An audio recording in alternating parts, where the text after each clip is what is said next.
ស៊ុំចម្រើនពរសប្បុរសម្ចាស់សទ្ធាក្នុងថ្ងៃនេះដោយមេត្រីភាពយ៉ាងជ្រាលជ្រៅជាទីបំផុតបន្ទាប់អំពីបទនមស្ការប្រគេនពរចម្រើនពរចប់សពគ្រប់អាត្មាភាពសូមលើកយកពាក្យថាសប្បុរសមកសម្ដែងចែកជូនដល់ញាតិញោមទាំងអស់គ្នាបានស្ដាប់ពាក្យទៅសប្បុរសមានន័យថាកល្យាណជនដ៏ល្អទាំងកាយវិជ្ជាចិត្តនៅក្នុងជីវិតរស់នៅប្រចាំថ្ងៃហើយសប្បុរសនេះគេចែកចេញជាពីរគឺសប្បុរសខាងក្រៅនិងសប្បុរសខាងក្នុងសប្បុរសខាងក្រៅគឺបានដល់កល្យាណពុទ្ធជនដែលបានប្រព្រឹត្តនៅនិច្ចសិលសិល5ឧបោសថសិលសិល8និងកុសលកម្មបទ10នឹងឲ្យឈ្មោះថាសប្បុរសខាងក្រៅនិយាយមកថាដល់បុគ្គលដែលបានប្រព្រឹត្តល្អនៅក្នុងថ្ងៃនេះកូនចៅឧបាសកឈនសមេតបានបំពេញសេចក្តីល្អ3ប្រការទី1ទានចែកម្លែកទី2បានបំពេញសិលនិងទី3កតញ្ញូរលឹកឃើញគុណដល់អ្នកដ៏មានគុណរបស់យើងទាំង3នេះលោកឲ្យឈ្មោះថាសប្បុរសម្យ៉ាងទៀតនៅក្នុងកោដធម៌ធម៌របស់មនុស្សដ៏កំពូលគឺមាន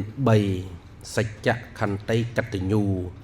អញ្ចឹងលោកអ្នកទាំងឡាយបានបំពេញនេះគឺបំពេញសច្ចៈដោយយើងយល់ថាធម្មជាតិដែលឲ្យយើងមានក្នុងថ្ងៃនេះដោយសារឪពុកលោកអ្នកម្ដាយបង្កើតអាយុជីវិតជាការពិតជាបរមត្ថសច្ចៈ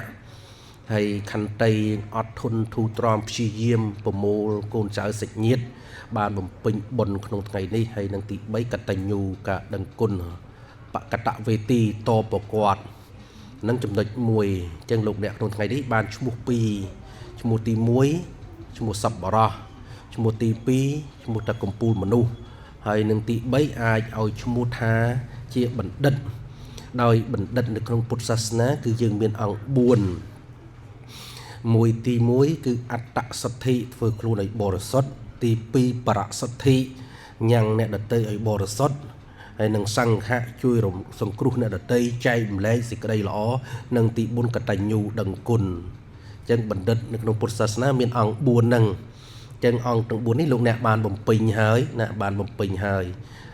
មិនគិតសញ្ញាបត្រអីទេគឺគិតទៅលើគុណធម៌ដែលបានបំពេញអញ្ចឹងសុទ្ធសឹងតែជាបណ្ឌិតនេះជាកិច្ចកុសលដែលលោកអ្នកទាំងឡាយបានចាំខ្លួនឯងហើយទី2ទី3នោះក៏លោកអ្នកអាចឲ្យឈ្មោះទៅសប្បុរសដែរដោយបំពេញនៅសម្ពុរស័ក្តិ7យ៉ាងមានការស្ដាប់នៅព្រះសទ្ធំនឹងដឹងកាលដឹងវេលាសមគួរទៅតាមអធិស្រ័យរបស់សត្វលោកនិងអធិស្រ័យរបស់បរិយាកាសនៅក្នុងជីវិតនឹងចឹងជារួមមកនិយមន័យនៃសប្បុរសនេះគឺជាកល្យាណជន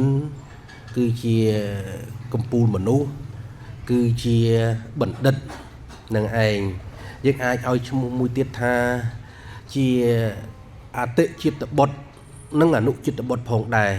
អញ្ចឹងលោកអ្នកទាំងឡាយដែលជាកូនដែលមានសេចក្តីយល់ឃើញគុណរបស់ឪពុកម្ដាយហ្នឹងបានបំពេញក្នុងថ្ងៃហ្នឹងឲ្យឈ្មោះថាអតិចិត្តបុត្រហើយគោរពតាមដំបូន្មានឪពុកម្ដាយឲ្យឈ្មោះថាអនុចិត្តបុត្រកូនរពសាគួរដកឧត្តមឧត្តមពីផ្ទុយអំពីអវចិត្តបុត្រកូនមិនស្ដាប់តាមដំបូន្មានកូនដែលមិនដឹងនៅឧបការៈហ្នឹងឲ្យឈ្មោះថាអវចិត្តបុត្រកូនហ្នឹងអភ័ព្វកូននឹងមិនប្រពៃទេកូនដែលប្រពៃគឺអតិនិងអនុចិត្តបុត្រនឹងឯងនឹងសេចក្តីផ្ដើមជូនលោកអ្នកសប្បុរសទាំងឡាយហើយកិច្ចកុសលដែលលោកអ្នកបានបំពេញក្នុងថ្ងៃនេះគឺបានអានិសង្ឃ4ធំធំញាតិញោមអានិសង្ឃ4ធំទី1កុសលៈមូលតាយើងបានធ្វើចំកុសលណាកុសលដ៏ធំកុសលដ៏សន្ធឹកសន្ធាប់គឺមេត្តាបិតារបស់យើងឯងហើយគេហៅថា ព្រះកន្លងព្រះបង្កើតសត្វគូនចៅហ្នឹងហ្នឹងគ្រឹះកៅនៃកុសលប្រសិនបើលោកអ្នកធ្វើឲ្យរំលង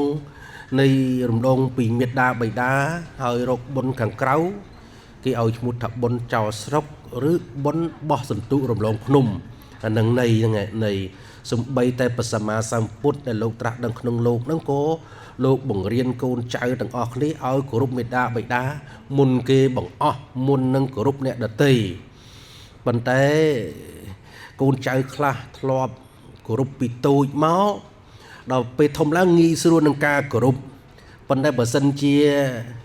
ពីតូចមិនទម្លាប់ការគោរពឪពុកម្ដាយទេធំឡើងពិបាកគោរពលើកដៃដូចយើងទៅណាមកណាអញ្ចឹងតែងតែលើកដៃសំពះ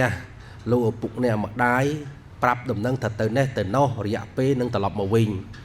ប៉ុន្តែបើសិនជាយើងទៅអត់មានទម្លាប់លើកដៃសំពះទេដល់ពេលធំឡើង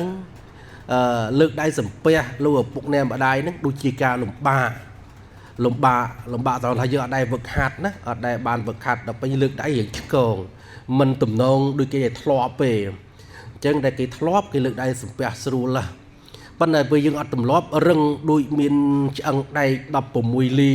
នៅនឹងអញ្ចឹងដូចជារឹងថ្វាយអង្គមកើតមិនទម្លាប់អញ្ចឹងបានយើងទម្លាប់ក្មេងៗឲ្យដឹងគោរពអញ្ចឹងដូចជាយើងធ្លាប់ឲ្យលុយកូនយើងក៏ដោយមុននឹងឲ្យលុយហ្នឹងយើងគង់តែឲ្យគាត់ទេប៉ុន្តែយើងឲ្យគាត់មកលើកដៃសំពះសិនជំរាបសួរសិនហើយឲ្យគាត់ទទួលឲ្យលើកដៃសំពះអរគុណអីចឹងវាទម្លាប់អញ្ចឹងដល់ពេលទម្លាប់អញ្ចឹងធំឡើងក៏ស្រួលដែរដល់ពេលយើងអត់ទម្លាប់ហុចសុំឲ្យលុយកូនកូនក៏ឆក់យកក៏យកទៅក៏នៅស្ងៀមទៅអីទៅក្តីអនុគ្រោះទៅប៉ុន្តែក្តីអនុគ្រោះហ្នឹងវាមានគុណវិបត្តិនៅក្នុងពេលអនាគតចឹងកិច្ចការទាំងអស់នេះគឺថាជាចំណុចមួយដែលត្រូវចូលរួមផ្ដល់ធៀបចូលដើម្បីលោកឪពុកអ្នកម្ដាយហ្នឹងគិតគូរឲ្យហើយរឿងក្មេងៗហ្នឹងទាំងអេយ៉ាបតដើរក្នុងមុខចាស់ទុំអីរៀនសពបែបសពយ៉ាងហ្នឹងទៅជាសេចក្តីល្អនេះជាចំណុចដែលលោកអ្នកទាំងឡាយត្រូវដឹងថាមានតែមេដាបៃតាជាឬគល់នៃកុសលត្រង់ហ្នឹងនឹងជាគុសលជាងកំពូលជាងគេហ្នឹងទី2ប្រធានតាជាប្រធាននិបារមីជាមហាដៃជាអញ្ចឹងលោកអ្នកទាំងឡាយចង់បានដៃជាចង់បានបារមីធំធេងហ្នឹងគឺមេហ្នឹងគឺឪពុកម្ដាយនឹងឯងគោរពបានហើយជាពិសេសជនជាតិចិនគេគោរពម្ដាយឪពុកណាដើម្បីបានបារមីមានដៃជាហ្នឹងទី3គឺបញ្ញាភិវឌ្ឍនោជាទីចម្រើនបុណ្យអញ្ចឹងលោកឪពុកអ្នកម្ដាយជាទីចម្រើនបុណ្យណាដ៏ច្រើននៅក្នុងគេហដ្ឋានរបស់យើងហ្នឹងអញ្ចឹងរឿងអ្នកដុតចម្រើនបុណ្យដតីវាចម្រើនដើម្បីឲ្យដូចឪពុកម្ដាយវាអត់ដូចទេឪពុកម្ដាយជាទីចម្រើនតម្រងជាទីបំពេញបុណ្យនិងទី4សម្បត្តិសមិច្ឆន្តាជាទីសម្រេចនៅសម្បត្តិទាំងឡាយទាំងពួងនៅក្នុងខ្លឹមសារហ្នឹងលោកបានបញ្ជាក់ថាទឹកដោះម្ដាយថ្លៃឈាមកូនដែត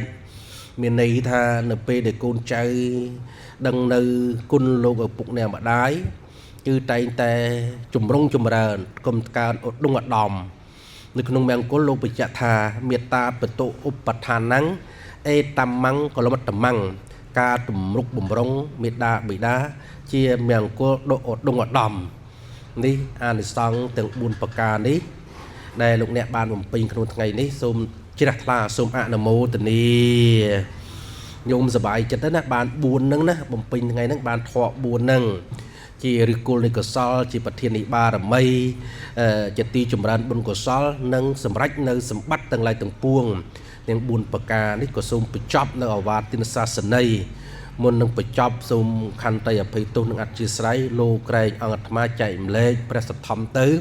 មានការលើសលួសខ្វះខាតនិងសូមជូនបុណ្យកុសលដល់ម្ចាស់សទ្ធាទាំងអស់ជួបតែពុទ្ធពរ4ប្រការគឺអាយុវណ្ណៈសុខៈនិងពលៈកំបីគ្លៀងគ្លាតឡើយសូមអនុមោទនា